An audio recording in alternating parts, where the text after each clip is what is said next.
Ah ouais, je vous l'accorde, c'est un peu dégueulasse la vue dans le carter. Hein. Ah, sinon je suis là, hein. Juste là, voilà. Après je suis là, mais je pourrais aussi être là-bas.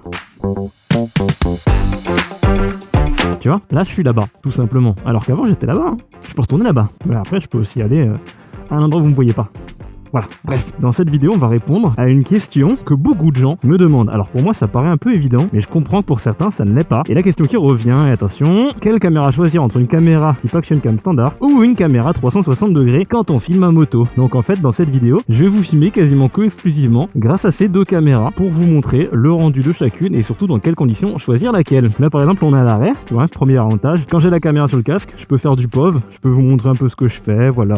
On se promène patati patata, c'est un angle de vue fixe, je tourne la tête, je dirige. Ça, je vous apprends rien, c'est comme avec le téléphone. Par contre, avec la caméra 360 degrés, là où ça devient intéressant, c'est comme dit juste avant, par exemple avec ce petit support, je peux la poser où je veux, et voilà, elle est posée, j'ai juste à démarrer l'enregistrement, je filme absolument partout. Donc ça, c'est vraiment pour faire simple, pour ceux qui comprennent pas, le concept de caméra 360 degrés, c'est de filmer partout dans absolument toutes les directions pour ne rien rater. C'est un petit peu la méthode de feignant, mais pas trop, on va en revenir juste après. Donc là, je vous ai parlé du petit trépied, un PJY Tech X Insta360. C'est celui que je vous recommande à moto parce que déjà, vous connaissez tous la perche, on n'a pas souvent besoin d'une perche à moto quand on s'arrête comme ça. Bien sûr, on peut l'accrocher sur la moto, on va en parler juste après. Mais quand on s'arrête, tout simplement, si on veut poser la caméra, avoir un petit trépied comme ça qui se déplie et qui se replie, et ben en fait c'est super pratique. On peut poser la caméra où on veut et elle va tenir. On ne le calcule plus et on fait tout ce qu'on veut. On peut faire du vlog, on peut se promener, on peut aller voir la vue. Super simple. Alors que moi, là j'ai la caméra sur le casque, je peux pas vraiment tout contrôler. On va quand même rentrer dans le vif du sujet, c'est l'utilisation à moto. Déjà l'histoire de la perche, bon, je vous l'accorde, c'est peut-être un peu plus court qu'une perche, mais ça suffit quand même. Vous voyez que là, je peux la monter. Elle est quand même invisible, hein, on la voit pas, donc c'est plutôt pratique. On va l'enlever et la fixer juste ici sur le petit support magnétique. Vous voyez, c'est un petit support comme ça. C'est le même que la Ace Pro 2, donc si jamais maintenant j'ai envie de mettre la Ace Pro 2 qui filme actuellement sur mon casque ici, je le peux tout aussi bien en un seul clic. Notez que là j'ai mis la caméra là, mais qu'à tout moment, regardez dans ma petite poche magique, là tu vois pareil avec la Ace Pro, je vois pas trop ce que je filme, parce qu'avec la 360, je peux vous montrer plus en détail. Voici par exemple la pince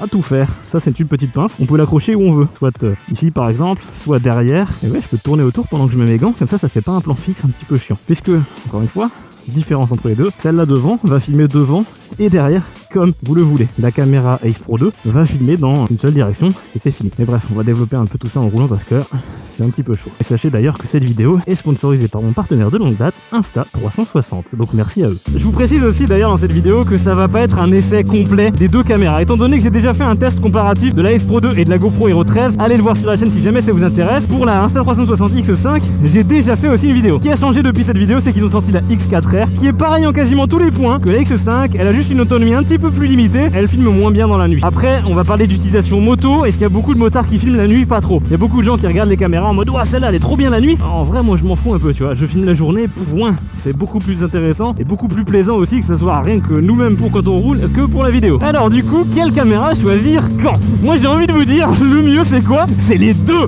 Alors je sais que c'est un certain budget, mais d'ailleurs si jamais vous voulez payer un petit peu moins le budget, n'hésitez pas à aller faire un tour sur le site en description. Vu que je travaille avec Insta360, souvent il y a des offres, donc par exemple des promos ou des cadeaux, par exemple le kit moto à 60 € qui est offert gratuitement, des perches, des cartes SD, etc., etc. Ça bouge tout le temps, c'est jamais la même chose, donc n'hésitez pas à aller faire un petit tour si jamais ça vous intéresse. Donc quand je dis les deux, c'est pourquoi les deux? Et ben vous allez voir que on va simplement présenter l'avantage et l'inconvénient de chacune d'entre elles. C'est juste vraiment pour répondre aux quelques personnes qui s'intéressent, et puis si jamais vous êtes là, c'est que vous êtes intéressé, je pense. Donc plutôt que de dire pourquoi prendre laquelle, pourquoi prendre les deux, je vais vous expliquer d'abord pourquoi prendre la caméra Insta360 Ace Pro 2 ou n'importe quelle autre Action Cam. Et derrière il y a une petite variante, une troisième option qu'on va aborder dans la suite de la vidéo qui est vraiment qui touche un tout petit pourcentage des gens qui font de la moto en filmant. On reviendra dessus juste après. Ouais mais t'as pas le temps toi en fait. Tu vois ça typiquement l'exemple parfait. Pourquoi? Eh bien il faut prendre une caméra 360 degrés. Admettons que je n'ai qu'une Ace Pro 2 fixée juste ici à cet endroit comme ma Insta360 X5 qui me filme moi. On n'aurait jamais vu les bêtises que le petit chenapan de devant a fait. Voilà. Bref, pourquoi choisir une Ace Pro 2 ou une caméra du moins qui filme? Je sais pas comment ça s'appelle, si une Action Cam, mais vu que maintenant les Action Cam c'est aussi des 360. À la base une Action Cam c'était juste une petite caméra. Bon, on va appeler ça une Action Cam unidirectionnelle, voilà, juste une Action Cam. Pourquoi la choisir? Pour le coup, c'est mon choix préféré. C'est le mieux pour l'immersion et le POV. Alors oui, la X5 on peut aussi la fixer sur le casque comme d'ailleurs n'importe quelle autre caméra 360. Ça perd tout son intérêt parce que d'une part vous avez filmé devant et le reste que vous avez filmé ça va être votre casque en gros plan. Que c'est vraiment utile? Pas du tout.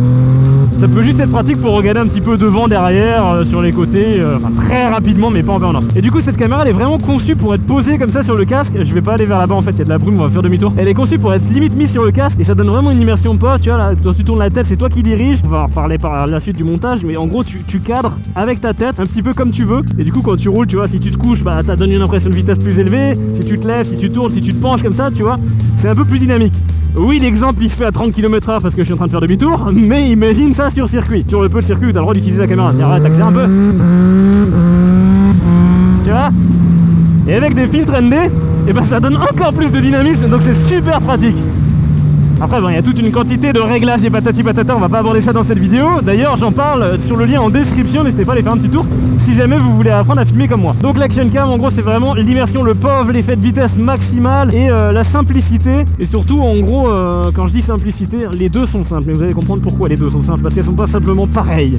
Pas simples de la même façon, on va dire. En gros, nous, voilà sur le même rond-point qu'avant, c'est merveilleux. La X Pro 2, du coup, comme dit, je la mets sur le casque, j'ai du POV, j'ai du réalisme, j'ai de la vitesse, j'ai tout ce que je veux, c'est génial, c'est magique. Mais si maintenant je voulais la mettre comme dit ici à la place de la X5, admettons que là vous voyez ce que la X5 filme, admettons que je transforme la X5 en Ace Pro, et bien tout simplement ça me filme soit moi, soit devant, l'un ou l'autre, ou alors de côté, mais bon ça sert à rien, personne la mettra jamais de côté. Et du coup là c'est verrouillé, ce qui veut dire qu'une fois que vous avez placé votre caméra, vous pouvez plus rien changer au montage, contrairement à la X5 qui elle va permettre de le changer. On va en parler dans la suite des montages, enfin la suite de la vidéo. Mais bon du coup vraiment la X Pro 2 c'est tu la prends, tu la places, choisis ton cadre, tu auras une meilleure qualité dans le cadre que tu as choisi, parce que c'est d'ailleurs ça il faut en reparler. La X Pro 2 proposera une meilleure qualité dans un plan défini. Pourquoi? Parce que la X Pro 2 filme en 4K dans une seule direction, donc vous allez avoir tout le temps la taille maximum du capteur pour filmer dans la direction que vous voulez filmer, tout simplement. Alors que la X5 elle filme en 8K, certes, mais elle filme en 8K dans toutes les directions. Ce qui fait que oui, d'un côté ça veut dire qu'il y a de la 4K d'un côté et de la 4K de l'autre. Mais du coup c'est de la 4K en format carré ultra grand angle. Si jamais vous voulez commencer à recadrer la vidéo et avoir une vidéo en deux dimensions, enfin une vidéo plate du moins dans un certain format, 16/9 ou 9/16, et bien vous n'allez plus avoir de la vraie 4K. Vous allez avoir peut-être de la 1080p. Et c'était encore pire à l'époque avec les versions qui filmaient en 5K. Ça s'est beaucoup amélioré. Vivement la 12K, comme ça on aura vraiment une qualité incroyable. Argument de simplicité numéro 2, après l'avoir placé, avoir eu la meilleure qualité, l'immersion que vous voulez, etc. C'est surtout niveau montage. Pourquoi? Eh bien la S Pro 2, alors malgré que vous allez être limité dans le cadrage, ça va être aussi un avantage d'être limité dans le cadrage, parce que tout ce que vous avez à faire, c'est d'apporter votre vidéo sur votre logiciel de montage, faire des cuts, faire de la couleur, rajouter de la musique, etc. Basta. Fini, il n'y a rien d'autre à éditer. Oui, vous pouvez faire des petits zooms, vous pouvez légèrement tourner la caméra, patati patata, mais ça s'arrête là. Il n'y a pas de gros edits à faire, contrairement à la 360 dont on va parler juste après. Par contre, le fait de ne pas bouger son cadre, ça apporte aussi un gros inconvénient. C'est que si maladroitement vous placez mal votre caméra, soit trop haute, soit trop basse, par exemple, moi, je vais pas le faire parce que là elle est serrée, admettons je la mets trop bas, ça va filmer juste ça. Si je la mets trop haut, ça va filmer juste les oiseaux. En plus, ça rime que de poésie. Donc c'est relou. Ce qui veut dire que le placement est vraiment crucial. Donc vérifiez bien quand vous filmez avec cette caméra de bien la placer, parce qu'une fois que c'est filmé, c'est mort, c'est dans la boîte, c'est figé dans le temps. Vous ne pourrez plus rien faire que de recommencer à filmer depuis le début. Il y a aussi le fait que si jamais vous avez l'intention d'utiliser cette caméra pour faire du vlog, on a parlé avant du POV, etc. Certaines personnes filment juste et puis rajoutent de la musique ou même rien du tout. Sachez que si vous faites du vlog un petit peu comme moi où vous voulez parler, vous branchez un micro dessus. Sur la X5, bien que ça soit possible, je vois personne qui fait ça. Alors oui, on peut brancher un micro externe, mais ça fait un truc en plus à charger. Le micro sans fil, je sais pas ce qu'il y a de mieux dans le casque. Moi, je préfère vraiment un micro à l'ancienne, ça a de meilleure qualité, branché directement sur la caméra et avec la caméra sur le casque pour pouvoir faire du vlog. Donc ça, c'est aussi un truc à prendre en compte. Si jamais vous avez l'intention de faire du vlog, pour rajouter un coût supplémentaire qui est beaucoup plus élevé qu'un simple micro en jack, parce qu'il faut racheter un micro sans fil, il faut avoir le récepteur ou le connecter en Bluetooth. Bref, c'est pas le top du top. Donc ça, c'est aussi à prendre en compte suivant ce que vous avez filmé. Encore une fois, que dans le domaine de la moto. Les fichiers sont aussi d'ailleurs plus légers. Ça, c'est quelque chose dont personne ne parle et je trouve ça assez intéressant. Moi, je m'en fous un peu parce que j'ai un serveur avec 80 Tera à la maison, donc en soi, du stockage, c'est pas mon problème. Par contre, ceux qui filment beaucoup, sachez que la caméra qui filme en 8K dans toutes les directions, le débit est du coup forcément plus élevé, la résolution est plus élevée, donc ça demande plus de stockage. Donc vous allez pouvoir filmer soit moins longtemps en termes de carte SD et surtout en termes de stockage sur votre PC ou sur votre serveur, mais la plupart des gens qui regardent la vidéo n'auront pas de serveur. Et mettre tout ça sur un cloud, c'est pas non plus le top du top parce que lors d'un accès, ça prend du temps, il faut de la connexion internet, etc. Donc là, S Pro 2, voilà, il y a des plus petits fichiers. En plus, il y a un mode pour pouvoir brider la qualité. Ça je trouve ça un peu dommage parce que t'achètes une bonne caméra à ce prix-là, c'est pas non plus pour la limiter. Mais bon, sachez que si vraiment vous êtes short en place, admettons il vous reste une demi-journée de vacances à filmer et il vous reste que quelques gigas, bon, on peut sacrifier un petit peu, vaut mieux avoir une qualité moindre que pas de qualité du tout. Ensuite, un autre avantage, en fait je fais tout dans le désordre, je fais pas les avantages dans l'ordre, les désavantages dans le désordre, comme ça au moins vous regardez un peu jusqu'au bout. Autre désavantage, le format. Quand vous avez filmé avec la S Pro 2, comme dit, il est figé. Ça veut dire que si vous l'avez mis en format horizontal, eh bien votre vidéo sera horizontale. Bien qu'il y ait des moyens, d'ailleurs regardez sur le lien en description comment faire, pour pouvoir recadrer votre vidéo et quand même la poster sur les autres réseaux. De toute façon, c'est pas la meilleure qualité possible, mais c'est pour, on va dire, sauver les meubles, ça reste possible. Mais du coup, ça vous bloque si jamais vous voulez filmer dans les deux formats. Bien que ce soit possible, c'est moins bien que si vous la mettez à l'horizontale, votre vidéo sera horizontale, si vous la mettez à la verticale, votre vidéo sera verticale. Là où c'est vachement pratique, c'est qu'il existe un petit support magnétique qui permet de clipser et déclipser et du coup de changer très rapidement le sens de la caméra. Et bref, du coup ça faut bien prendre en compte parce qu'il y a certaines personnes qui font que du YouTube, d'autres qui font que du TikTok et d'autres personnes comme moi qui font les deux. Si vous faites les deux, il faut quand même réfléchir. Ou alors faut mettre deux caméras, une horizontale et une verticale, ce qui est pas non plus le top du top. Il y a aussi l'argument du prix. Point positif, ça coûte moins cher, forcément. La technologie est moins avancée. J'allais citer un autre argument, mais il a été complètement contré, c'est les filtres ND. À la base, on pouvait pas en mettre sur des caméras 360. Là, vous voyez qu'il y a un miroir sur mon objectif, c'est un filtre ND 64. Filtre ND, c'est pour ajouter du flou de mouvement avec des réglages en manuel. Moi, toutes mes caméras, je les utilise en manuel, donc ça rajoute vraiment un plus. Et c'était un avantage de la Ace Pro 2, mais vu que maintenant la X5 le fait aussi, bah, c'est pratique. Et même la X4 d'ailleurs. Donc voilà, cet argument, il saute un peu. Ah, on va fermer la petite valve là. Je voulais pas les suivre avant, c'est pour ça que j'ai fait un petit détour et au final j'arrive quand même juste à côté d'eux. Regardez là, tu vois, avec la mienne, ça fait que je vous regarde comme ça. Par contre, avec la 360, je peux juste vous faire tourner comme ça. On va parler maintenant de la X5, ou du moins de n'importe quelle autre caméra 360, de la marque du sponsor de cette vidéo qui est du coup Insta360 bien entendu. Donc la X5, elle est parfaite à partir du moment où vous souhaitez filmer n'importe où sans vous préoccuper de n'importe quoi. En gros, quand vous allez en vacances, quand vous n'allez pas faire du vlog, quand vous voulez filmer des paysages, filmer des événements, filmer quelque chose sans vous prendre la tête, sans avoir besoin de regarder là où vous voulez, en restant concentré sur la route, en voyant tous les paysages, vous filmez vous, etc. Enfin bon, vous filmez vous pouvez aussi en mettant la S Pro 2, mais comme dit, ça vous limite à que vous, tandis que là, je veux me filmer moi, je me filme moi, je veux filmer devant, je filme devant, je veux filmer à droite ou à gauche, là il y a rien, donc je le fais pas, tu vois. Admettons que j'ai mis, je suis un peu neuneux, j'ai mis ma S Pro 2 à droite, bah voilà, là je peux pas la changer, je suis obligé de la décrocher, de la remettre. Ça c'est vachement pratique. Et vraiment, comme dit, l'argument, c'est que vous n'avez strictement pas à vous prendre la tête une seule seconde. Vous posez la caméra, vu qu'elle filme absolument partout, du coup déjà d'une part, tout est super bien stabilisé et permet du coup d'avoir vraiment une image au top. Là en fait c'est un peu con parce que vous voyez que là elle bouge beaucoup parce que je l'ai mis sur un support approximatif. Admettons que le support ne bouge pas trop, mais la caméra est super stable. Mais ce que vous pouvez constater, c'est que le décor ne bouge pas. Alors oui, il y a la moto qui vibre, que la moto vibre et la caméra bouge par rapport à la moto. Par contre le paysage, lui, ne bouge absolument pas. C'est ça que je veux dire. Je vais la changer d'endroit. Voilà, donc ça, ce support, c'est vraiment un truc en métal qui ne bouge pas une fois qu'il est bien serré. Alors bien sûr, il faut bien le serrer. Là, je la déclipse. Sachez qu'il existe aussi des supports à fixation rapide. Je l'ai oublié que je suis un blaireau. J'ai juste à remonter. J'ai un autre point de vue. Là, tu vois, on peut faire des petits plans d'illustration. En gros, cette caméra, elle est vraiment très bien pour les b-roll. Là, tu vois, le plan où j'enlève la béquille, je mets la première, je passe les vitesses, etc. Bah, en fait, c'est beaucoup plus simple de le faire comme ça. Je sais que peu importe comment est la caméra, bah, elle va capturer le moment. Alors que la S Pro 2, j'aurais dû la mettre dans un certain angle, dans une certaine position, vérifier le cadrage, vérifier qu'elle soit bien droite. J'aurais perdu du temps. Là, vous voyez, je l'ai posée, j'ai même pas regardé dans quel sens je l'ai mise. Je l'ai juste mise, point. C'est tout. Et ça filme et c'est nickel. Et là, j'ai un petit b-roll. Si jamais je vais vous faire regarder derrière, là, la voiture tourne. Hop, on regarde la voiture qui tourne. Là, on regarde par là. Vous voyez, c'est vraiment merveilleux. Là, tiens, j'ai envie de changer d'endroit. Je vais pas me prendre la tête, tu vois. Je m'arrête sur le côté. Là, ça le fait. Et puis bon, au pire, si elle tombe, bah elle tombe. Et il faut savoir que maintenant, les objectifs, ils sont remplaçables sur les nouvelles caméras. Donc en vrai, voilà, c'est chiant. Mais c'est beaucoup moins stressant qu'avant. Je la mets le plus loin possible, le plus large possible. Et là, du coup, le plan, il sert à rien. Mais voilà. Et comme dit avant, si maintenant, je veux filmer pour TikTok, voilà. Là, on est en format TikTok. Je vous fais un TikTok. Voilà, on est à la verticale. Je veux faire un plan à l'horizontale pour YouTube. Et ben voilà, on est passé en horizontal. Je parlais des objectifs qui se cassent avant. Il y a aussi beaucoup de gens qui me demandent si ça vaut le coup de mettre des protections d'objectifs sur les objectifs. Non.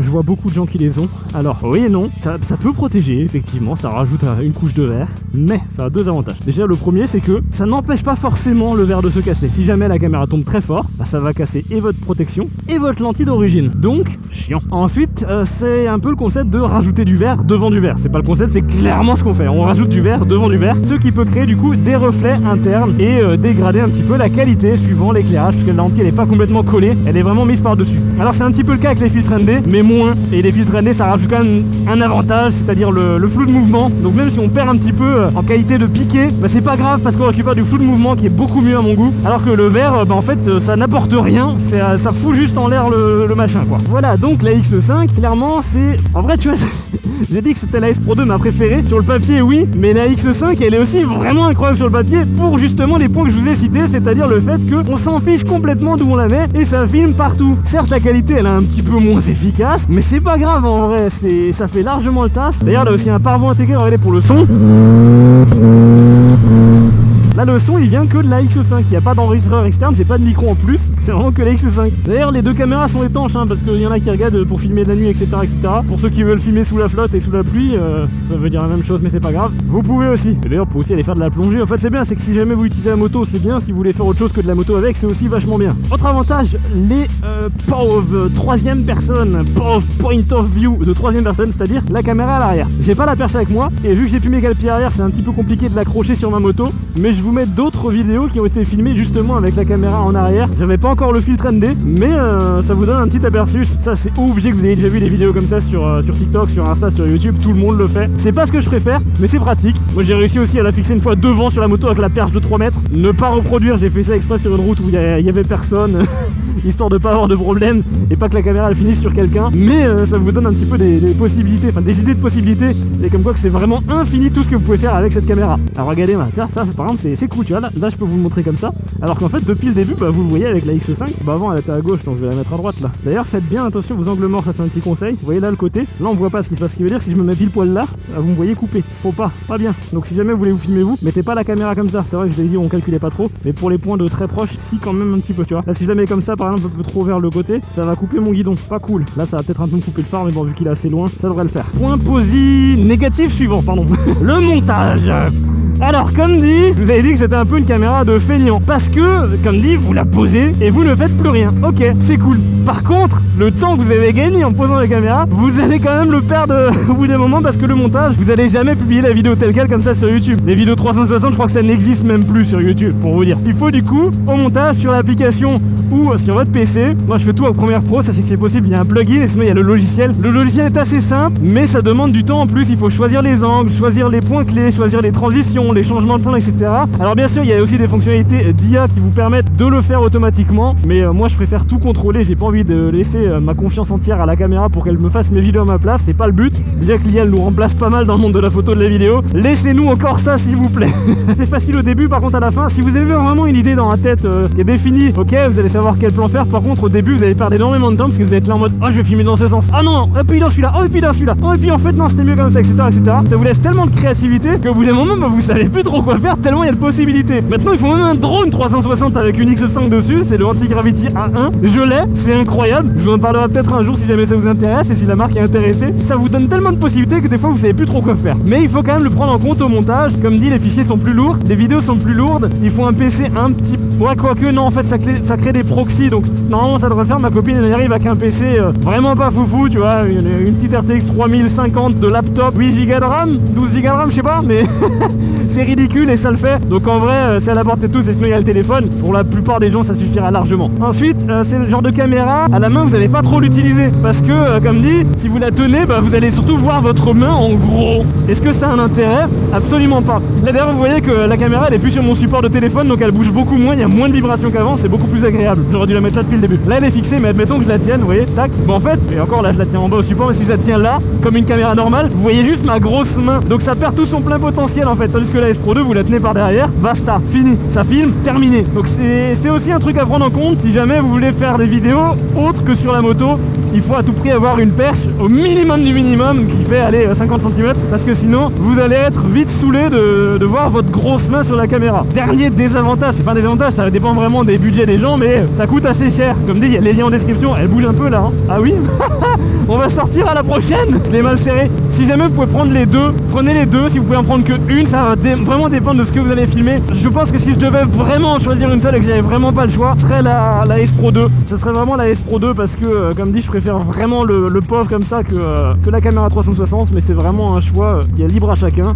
Du coup, je peux pas reprendre l'autoroute là par contre. Et c'est vrai que vous avez cité une dernière caméra, concerne très peu de gens, c'est pour ça que je le mets à la fin. Très peu de gens, il y en a beaucoup qui font du circuit, mais pas beaucoup qui le filment. C'est la Go 3S qui se met directement à l'intérieur du casque. Et là, pour le coup, quoi de mieux que des exemples que je vous mets en arrière-plan sur circuit, parce que c'est là que je l'ai utilisé la dernière fois. Souvent sur les circuits, on n'a pas le droit d'utiliser la caméra sur le casque. Le seul moyen, c'est soit de mettre une 360. Des fois même la 360 est interdite, ou bah il vous reste la dernière solution, c'est mettre la caméra dans le casque. Alors suivant les casques, vous avez plus ou moins de place dedans. Moi, je l'avais mis au-dessus avec des rilsans pour avoir un format horizontal, mais vous pouvez la mettre sur le côté pour avoir un format vertical. Ce que je trouve un petit peu moins bien parce que du coup, c'est pas centré et vous allez avoir plus de reflets de casque, alors que quand elle est en haut, au milieu de la visière, elle est assez proche, donc en fait, il y a moins de reflets. En vrai, ça fait un petit moment là que la vidéo dure. J'avais dit, elle va faire entre 5 et 10 minutes. Je pense qu'elle est un peu plus longue, mais je pense que j'ai quand même tout dit. Si jamais j'ai oublié des choses, je le mettrai en description ou en commentaire. Et si jamais vous avez d'autres questions que j'ai pas abordées, bah n'hésitez pas à me le dire en commentaire et j'essaierai de vous répondre un maximum ou de potentiellement refaire du contenu soit sur YouTube, soit sur Instagram et TikTok pour vous parler plus en détail de pourquoi choisir quelle caméra, même si je pense que là la question a été répondue. Bref,